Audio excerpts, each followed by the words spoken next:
आमच्या घराच्या गॅलरीच्या खापऱ्या खूप घाण झाल्या होत्या. घर घेऊन आम्हाला आता 20 वर्ष झाली असतील. मग आम्ही ज्यावेळेस घेतलं होतं त्यावेळेस नुसता प्रायमर मारला होता खापऱ्यांवर. तर 20 वर्षानंतर एवढ्या घाण झाल्या होत्या, मला ते बघवत नव्हतं घाण झालेलं. तर म्हणलं चला आता स्वच्छ करूया. तर मी एक भांडे घासायचा चोथा असतो का, तो चोथा घेतला आणि घासायला सुरुवात केली. तर बोटांना माझ्या लागायला लागलं, जखमा व्हायला लागल्या. मग मी काय केलं, एक हँड ग्लोव्ज घेतला आणि हँड ग्लोव्ज आधी हातात घातला सेफ्टीसाठी. तर मग व्यवस्थित त्या खापऱ्या घासायला घेतल्या.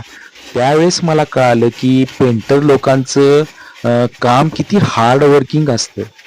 केवढं ते काम करायला लागते, घासणं ते, हाताला इजा होणं किंवा नाकामध्ये त्याचा सगळा घाण डस्ट जाणं. आणि मग मी पॉलिश पेपरनं त्या बॅटन पट्ट्या घासायला घेतल्या. नंतर खापऱ्या स्वच्छ घासून घेतल्या आणि अशा प्रकारे सगळं काम स्वतः केलं. बघूया म्हणलं आपल्याला जमते का ते. तर अशा तऱ्हेनं खापऱ्या आमच्या आता स्वच्छ होत आलेल्या आहेत.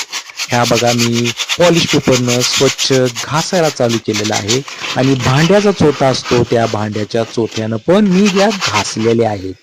तर अशा तऱ्हेनं आपण ह्या घाण झालेल्या एकदम आता ब्रशनं मी सगळं स्वच्छ करत आहे, त्यातला सगळा धुळा काढत आहे आणि लोटून काढून गोळा करत आहे. तर आता बघूया आपण कोणता प्रायमर मारायचा आहे. हा आहे नव्हील नव्हील नाव्हील. तर हा आहे वॉटर प्रायमर. तर ह्याच्यावर काय लिहिलं आहे, तर नाव्हील वॉटर प्रायमर. हा ॲक्रेलिक बेस असलेला वॉटर प्रायमर आहे.